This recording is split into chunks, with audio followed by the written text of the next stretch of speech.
宋启，我来了。你故意隐藏了实力，来在这山清水秀的地方吗？你们希望我来？有人在用我的眼睛。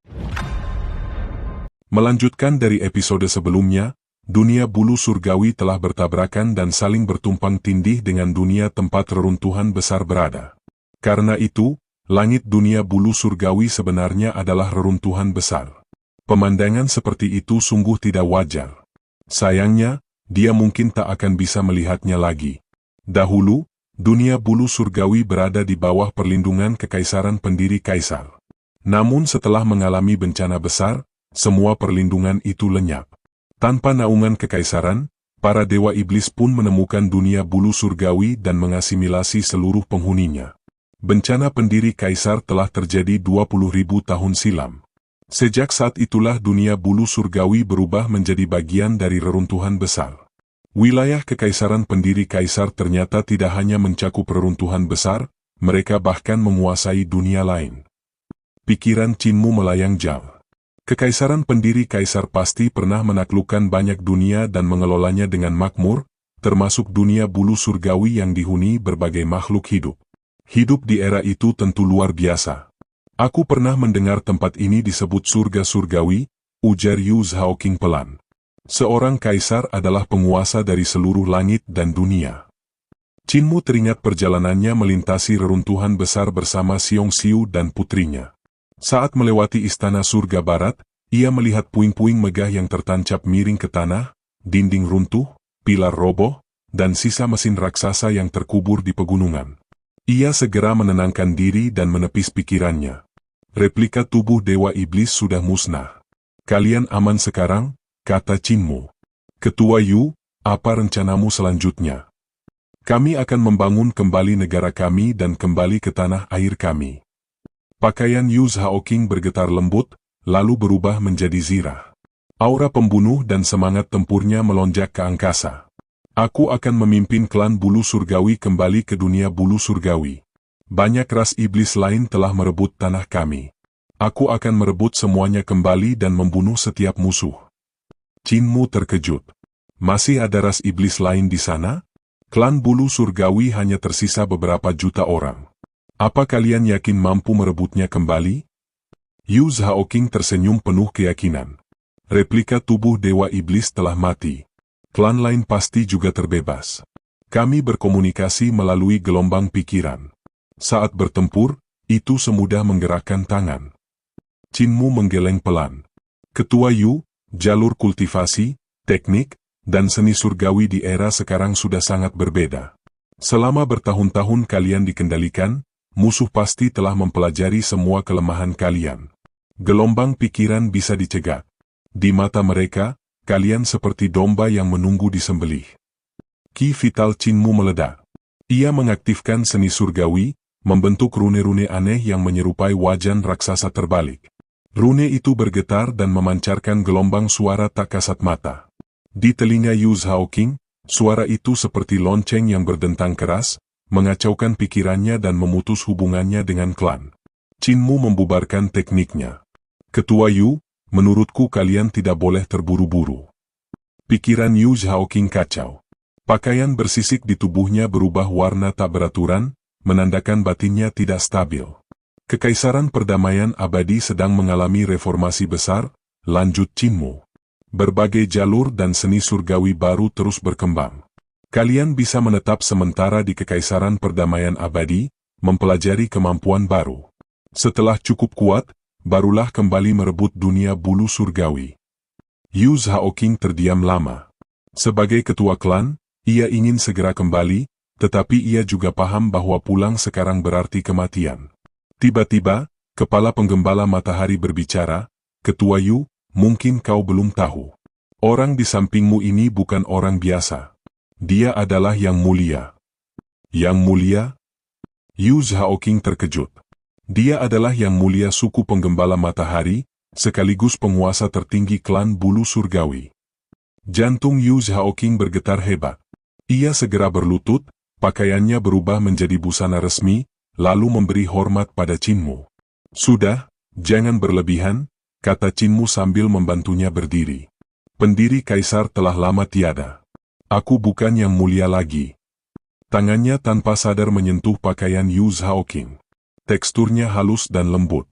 Pakaian ini terbuat dari apa? Tanyanya sambil tersenyum. Yu Zhaoqing tersipu. Ini adalah kulit dan sayapku. Tubuh klan bulu surgawi berbeda. Kami memiliki sisik dan banyak sayap tipis. Saat emosi berubah, warnanya juga berubah. Qinmu terkejut saat menyadari itu bukan kain biasa. Gadis-gadis seperti Si Yunxiang, Ling Yuxiu, dan Hu Linger pun ikut menyentuhnya dengan kagum, membuat wajah Yu Zhaoqing semakin merah. Setelah suasana mereda, Qinmu berkata, "Ketua Yu, kalian bisa tinggal di reruntuhan besar atau ikut denganku ke Kekaisaran Perdamaian Abadi.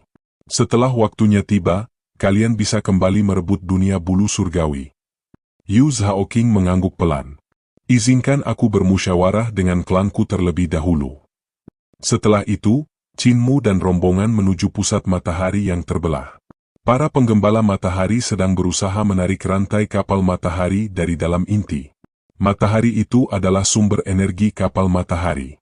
Tanpa matahari baru, kapal matahari akan menyerap pengawal matahari yang baru. Qinmu memasuki bagian dalam matahari dan melihat formasi 3 dimensi yang sangat rumit.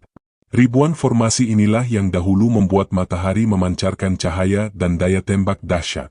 Struktur ini adalah mata surgawi, gumam Qinmu. Tak heran Dewa Ziqing dipilih untuk menempa sumur matahari dan sumur bulan. Ia mengaktifkan tanda tersembunyi di permukaan matahari. Formasi-formasi pengunci rantai pun perlahan mengendur. Kedua belahan matahari berubah, menyusut, dan akhirnya menjelma menjadi 2 dinding logam raksasa berwarna emas. Ziqing tahu ia harus mengorbankan mata surgawinya, ujar Qinmu penuh hormat. Itulah sebabnya ia menikmati hidupnya selama 100 tahun sebelum menyelesaikan tugas kaisar. Semua orang terpaku, tak bisa berkata-kata. Seorang tetua akhirnya tersadar. "Yang mulia, Anda telah memecahkan formasi matahari." Qinmu tersenyum tipis. "Aku hanya sedikit memahami seni mata surgawi. Tapi dibanding Ziqing, aku masih jauh." Ia menatap kedua dinding emas itu dengan mata penuh kekaguman. "Aku benar-benar ingin melihat mata surgawinya di sumur matahari suatu hari nanti." Sehubungan dengan mata surgawi, Qinmu sudah sangat berpengalaman.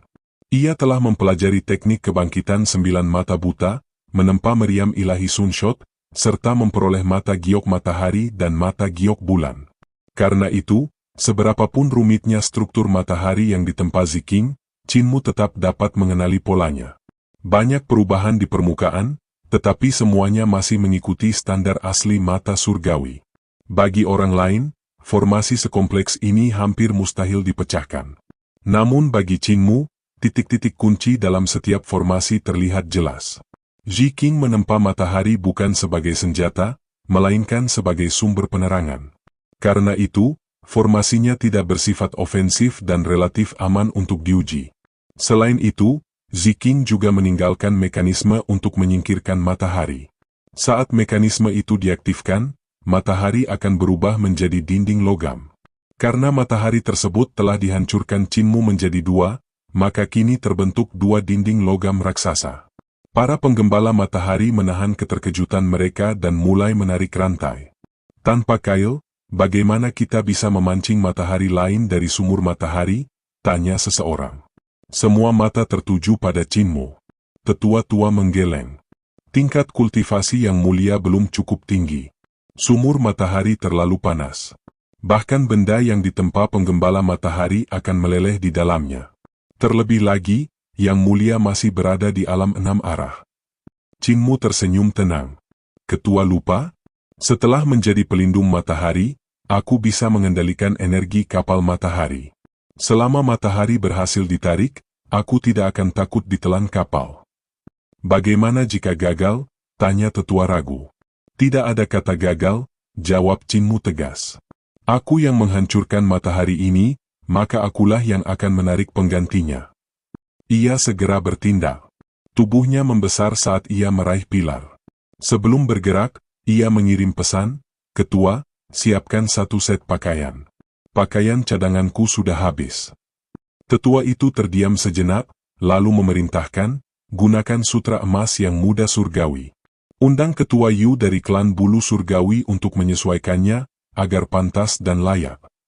Qinmu mengendalikan kapal matahari dan melangkah menuju sumur matahari. Karena kehilangan sumber energi, kapal matahari mulai menyerap kekuatan hidupnya. Tubuh Qinmu perlahan tenggelam ke geladak, menyatu dengan kapal.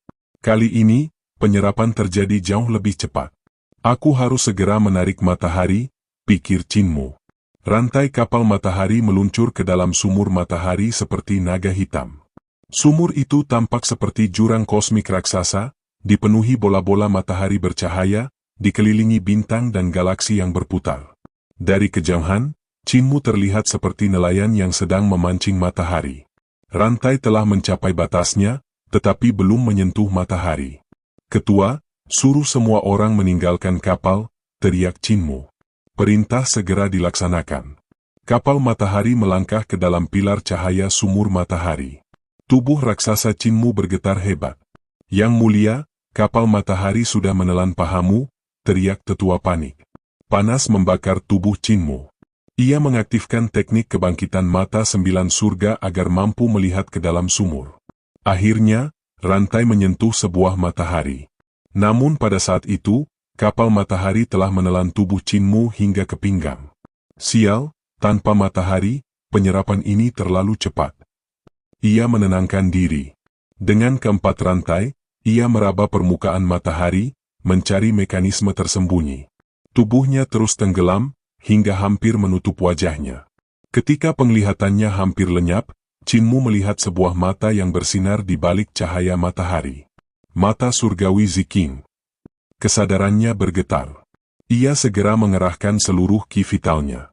Kekuatan besar mengalir melalui rantai, menghantam mekanisme tersembunyi. Klik. Formasi aktif. Keempat rantai menegam. Pada saat yang sama, matahari memuntahkan energi dahsyat. Kapal matahari telah menelan Qinmu hampir sepenuhnya. Denting keras menggema. Matahari berhasil ditarik keluar dari sumur matahari dan melayang ke angkasa. Cahaya menyilaukan meledak. Gelombang panas menyapu segalanya. Tak lama kemudian, kapal matahari keluar dari sumur dan mendarat dengan mantap. Tanah bergetar, lava mengalir di celah-celah. Tetua-tua bergegas ke tengah pilar dan melihat Qinmu terbaring lemah. Terlalu banyak kekuatan hidupnya tersedot. Minggir. Hu Ling'er berlari mendekat. Aku punya obat. Ia segera memasukkan pil roh ke mulut Qinmu dan membimbing khasiatnya dengan ki vital. Beberapa saat kemudian, Qinmu tersadar. Tubuhnya lemas, napasnya berat. Hu Ling'er akhirnya menghela napas lega, lalu meringis kesakitan karena kakinya terbakar panas. Cepat, ke danau, teriak tetua. Qinmu dibawa ke pulau kecil di pusat kapal matahari dan ditempatkan di sumber air panas ki murni. Di sana, seorang gadis lemah juga sedang berendam.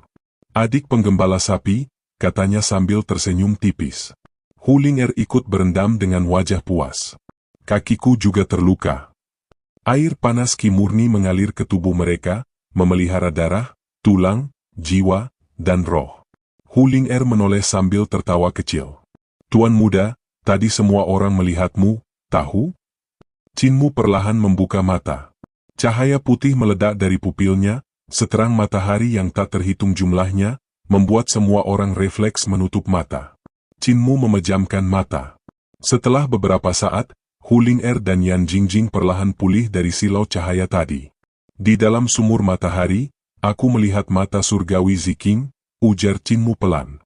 Ia tidak berani membuka mata lagi. Setelah itu, banyak hal tercetak di penglihatanku. Rasanya seperti matanya meninggalkan jejak di mataku.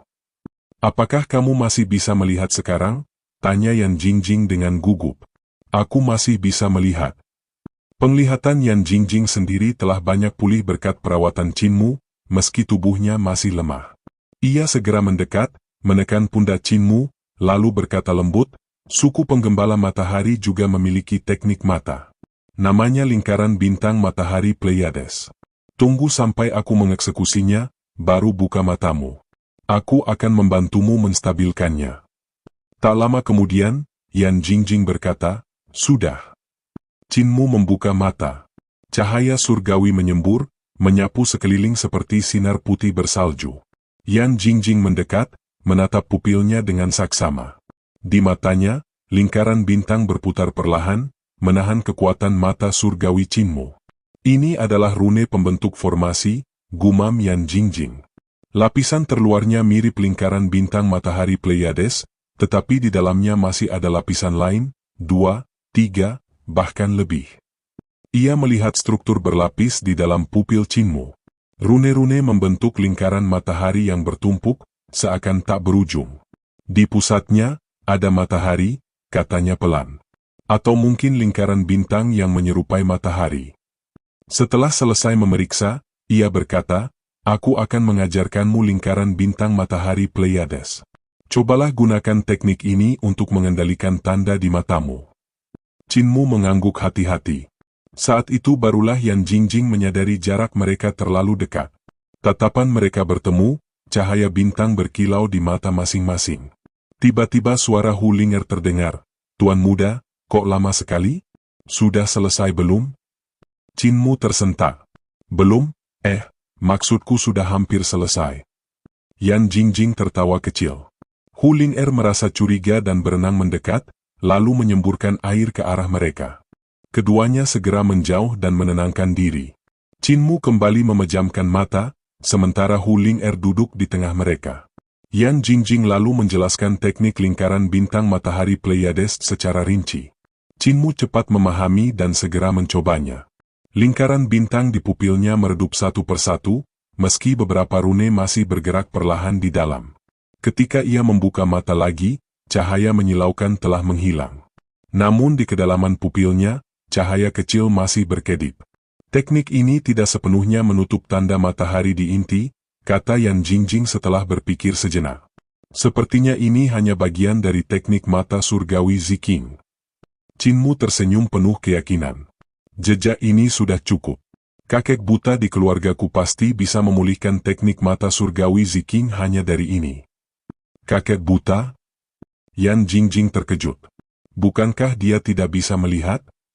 Justru dialah yang paling tajam penglihatannya, jawab Qinmu mantap. Ia lalu menceritakan para tetua desa lansia, kakek buta, kakek bisu, kakek pincang, jagal tua, kakek tuli, hingga kepala desa tanpa tangan dan kaki yang memiliki pedang terkuat di dunia. Yan Jingjing mendengarkan dengan mata berbinar. Aku ingin bertemu mereka. Setelah tubuhmu pulih, aku akan membawamu, kata Qinmu sambil tersenyum. Sebentar lagi tahun baru. Kita akan pulang ke rumah nenek. Yan Jingjing tampak ragu. Aku belum pernah meninggalkan kapal matahari, tenang saja, aku di sini. Tak lama kemudian, para wanita penggembala matahari datang membawa pakaian baru. Qinmu buru-buru duduk kembali ke dalam air dan menyuruh Hu Ling'er serta Yan Jingjing membalikkan badan. Pakaian itu berwarna biru langit, disulam lambang matahari, bulan, naga, dan Phoenix. Sederhana, elegan, namun penuh wibawa. Ketika Qinmu menggerakkan ki vitalnya, pakaian itu ikut menyesuaikan, seakan menjadi kulit kedua. Kerajinan klan bulu surgawi memang luar biasa, gumamnya kagum. Mereka kembali berendam di sumber air panas ki yang murni. Kekuatan hidup Qinmu dan Yan Jingjing perlahan pulih. Beberapa hari berlalu dengan cepat. Saat hendak pergi, Yan Jingjing ragu. Ketua mungkin tidak mengizinkanku. Kita menyelinap saja, jawab Qinmu sambil tersenyum. Akhirnya, rombongan pun berangkat. Klan bulu surgawi mengikuti Qinmu menuju kekaisaran perdamaian abadi. Ling Yuxiu tercengang. Penggembala sapi, kau bahkan membawa Sun Guardian. Si Yun Xiang mendengus pelan. Menculik putri kekaisaran, klan bulu surgawi, bahkan naga banjir. Dia memang berbakat menjadi penguasa iblis surgawi. Qinmu hanya tersenyum tipis, melangkah maju tanpa menoleh. Dalam perjalanan kembali, Qinmu singgah terlebih dahulu ke desa para lansia cacat. Begitu tiba, ia mendapati desa itu telah berubah menjadi dunia para naga betina. Mereka ribut berdecak, bersikap galak, bahkan tampak seolah siap berperang melawan jutaan anggota klan bulu surgawi. Qinmu tanpa ragu menghajar naga betina yang paling berisik. Setelah dipanggang hingga menyerah, barulah para naga itu sadar diri dan tidak berani bertindak kurang ajar lagi. Desa itu kosong. Tidak seorang pun terlihat, menandakan bahwa apoteker belum kembali. Chinmu pun meninggalkan sebuah pesan, meminta siapapun yang kembali ke desa agar segera menuju kediaman Nenesi untuk merayakan tahun baru. Setelah itu, ia melanjutkan perjalanan. Saat rombongan tiba di gerbang Secret Waters, para prajurit penjaga kota langsung gempar. Dari kejauhan, mereka melihat jutaan sosok mendekat. Padahal, pasukan yang menjaga kota hanya berjumlah puluhan ribu. Pemandangan semacam itu belum pernah mereka saksikan sebelumnya. Beruntung, Lin Yuxiu maju ke depan dan menjelaskan maksud kedatangan mereka. Setelah mendengar penjelasan itu, jenderal penjaga kota akhirnya membuka gerbang dan mengizinkan mereka masuk. Masalah berikutnya segera muncul, yakni makanan. Klan Bulu Surgawi adalah kaum vegetarian. Mereka tidak memakan daging maupun ikan. Sepanjang perjalanan, mereka hanya bertahan dengan buah-buahan, madu, serta rimpang bunga, hidup dengan sangat sederhana. Namun, tetap saja, memberi makan jutaan orang bukan perkara mudah. Chinmu pun bertanya kepada Yu Zhaoqing tentang buah yang biasa dimakan klan Bulu Surgawi, yaitu buah dari pohon pil di dunia Bulu Surgawi. Buah itu sejatinya adalah pil roh alami, kaya akan energi spiritual, tampak bening berkilau seperti kristal. Setelah memakannya, seseorang hampir tidak membutuhkan makanan atau minuman lain. Meski buah biasa juga bisa mengenyangkan, rasanya jelas kalah jauh. Pohon pil, gumam Chinmu. Di reruntuhan besar maupun kekaisaran Eternal PAC, tidak ada tanaman yang bisa menyerap pil roh. Setelah mendengar penjelasan rinci dari Yu Zhaoqing tentang khasiat buah tersebut, Chinmu mencoba meniru dan menyempurnakan pil roh serupa. Berkali-kali ia gagal dan hanya bisa menggelengkan kepala. Hingga akhirnya, ia berhasil menyempurnakan tungku pil berwarna langit, menggunakan air hujan sebagai media. Upaya itu menguras banyak tenaga dan pikiran. Setelah mencicipinya, Yu Zhaoqing memuji, rasanya sudah mencapai sekitar 50 hingga 60%. Chinmu menghela napas lega. Ia segera menyerahkan resep pil itu kepada Yu Zhaoqing agar para apoteker klan Bulu Surgawi bisa menyulingnya sendiri. Dengan begitu, mereka tidak perlu lagi mengandalkan buah liar. Klan Bulu Surgawi ini hanya cocok tinggal di wilayah selatan yang hangat, pikir Chinmu sambil mengernyit. Kepalanya kembali terasa pening memikirkan kemana harus menampung jutaan orang ini. Pada akhirnya, ia memutuskan untuk menyerahkan masalah tersebut kepada Kaisar Yanfeng. Sebuah kapal terbang dari Secret Waters segera melesat ke udara, membawa laporan Chinmu ke ibu kota dengan kecepatan kilat. Sementara itu, Chinmu memanggil naga penjaga Saffron. Makhluk raksasa itu menampakkan wujud aslinya dan membawa jutaan anggota klan Bulu Surgawi di atas tubuhnya yang luar biasa besar. Pemandangan itu benar-benar menggetarkan jiwa. Yan Jingjing sampai berdecak kagum. Ia belum pernah melihat makhluk hidup sebesar itu, bahkan di sumur matahari sekalipun. Setelah tiba di selatan prefektur Relas, Chinmu meminta klan Bulu Surgawi menetap sementara di hutan sekitar. Ia lalu membawa para gadis ke kediaman Nenesi. Yu Zhaoqing ikut serta, menunggu keputusan Kaisar Yanfeng. Begitu memasuki kediaman itu, semua orang terpana. Tempat tersebut terasa seperti tanah suci di dunia fana. Ki roh begitu padat hingga hampir membentuk tetesan air. Pelayan istana berlalu lalang, membersihkan dan menata segalanya. Lin Yuxiu tercengang ketika melihat dua pelayan yang dikenalnya. Jian Qi, Qin Qi, bukankah kalian melayani janda permaisuri? Mengapa ada di sini? Keduanya tersenyum canggung. Mereka adalah pelayan yang dulu mengawal Chinmu dari ancaman Raja Racun Kecil, Fu Yuanqing. Permaisuri Kaisar ada di sini, jadi kami ikut, jawab Jian Qi sambil tersenyum. Lin Yuxiu makin heran. Permaisuri Kaisar juga di sini?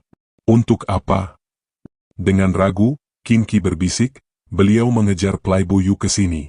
Putri, tolong jangan bersuara. Kalau janda permaisuri tahu kami membicarakannya, kepala kami bisa melayang.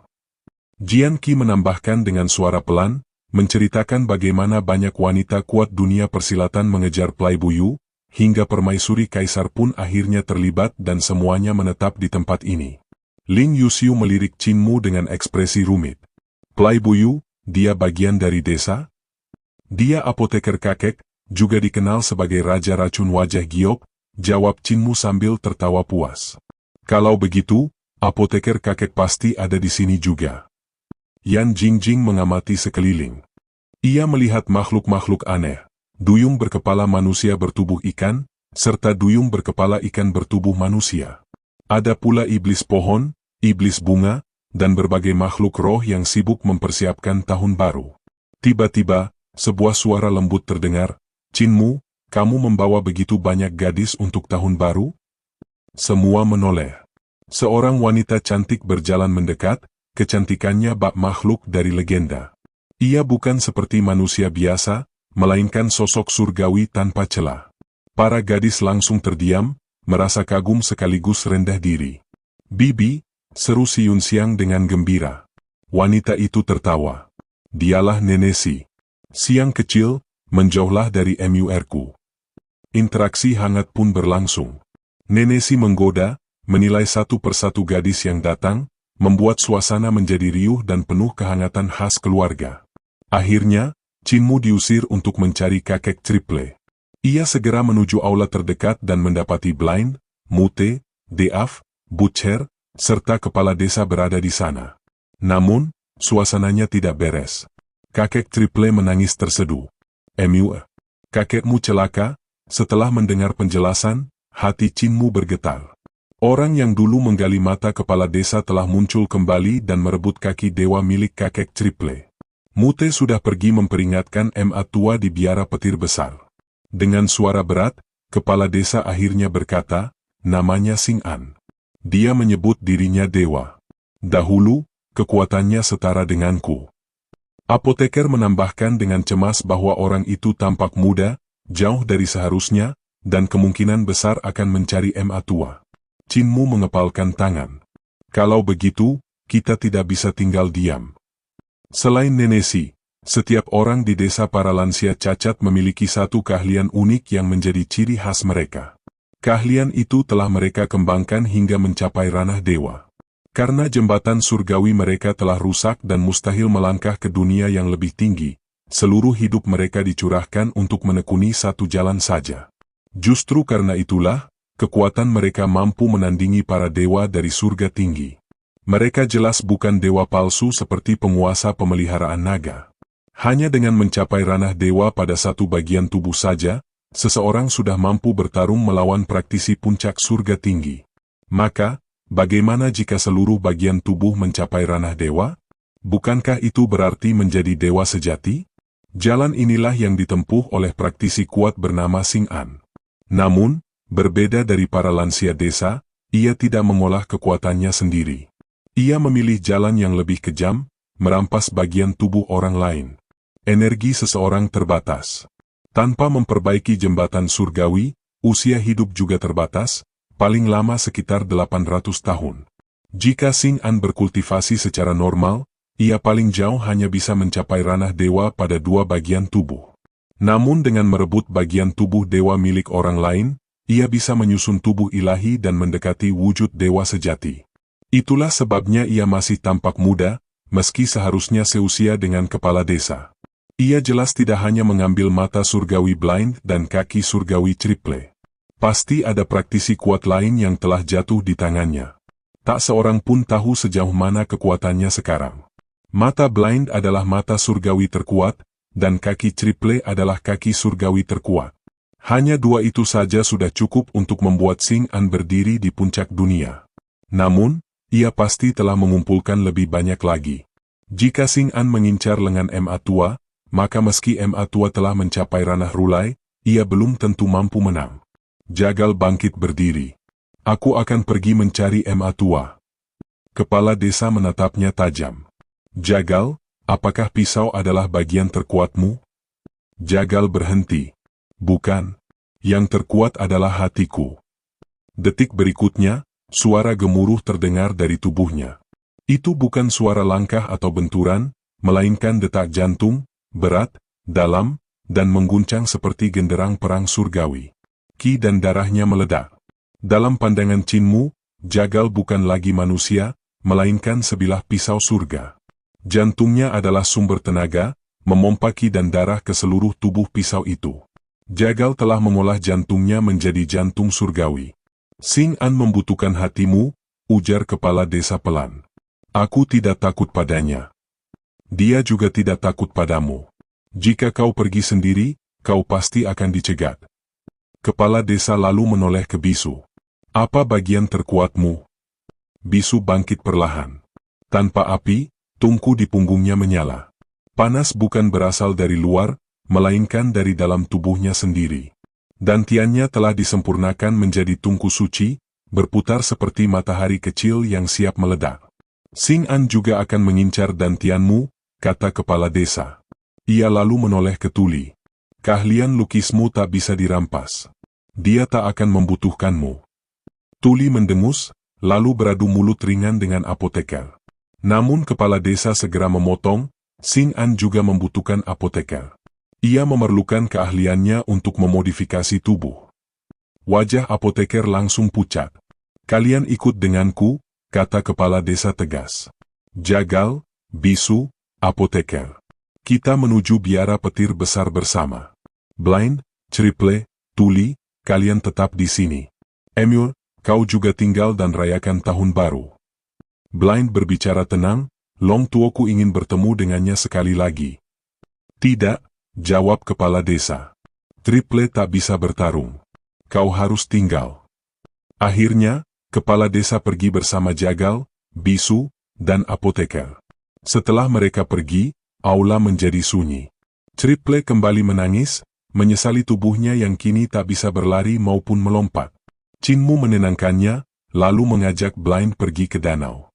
Di sana, buah-buahan yang dibawa para duyung ternyata hidup, berteriak kesakitan, bahkan pingsan. Blind hanya menggelengkan kepala. Setelah darah dewa tersebar, semua tumbuhan menjadi setan. Tak lama kemudian, Chinmu memperlihatkan rune mata Ziking di matanya. Cahaya matahari meledak dari lingkaran bintang, membuat seluruh makhluk setan berjongkok ketakutan. Blind terdiam lama. Ziking memang luar biasa. Jika mataku masih ada, aku bisa melangkah lebih jauh. Ia tersenyum. Aku akan menggabungkan teknik kebangkitan mata 9 surga dengan rune ini. Butuh beberapa hari. Chinmu mengangguk. Saat itu, Ling Yuxiu memanggil dari kejauhan, mengajak naik gunung memetik buah untuk tahun baru. Di gunung, rumput dan buah-buahan hidup mengejar mereka, hingga akhirnya mereka menemukan kebun buah normal seperti yang dikatakan Nenesi. Saat mereka sedang memetik buah, seorang pemuda berpakaian putih muncul dari pegunungan, membawa sebuah peti besar. Chinmu tersenyum ramah dan menyerahkan buah. Dari mana saudara datang? Pemuda itu memuji buah tersebut. Aku datang mencari tabib surgawi Qin. Aku ingin menyembuhkan penyakitku. Penyakit apa? Pemuda itu menghela napas pelan. Penyakit terminal. Tatapan Chinmu mengeras. Namamu? Pemuda itu mengubur sisa buah ke tanah, lalu menjawab tenang, Xing An.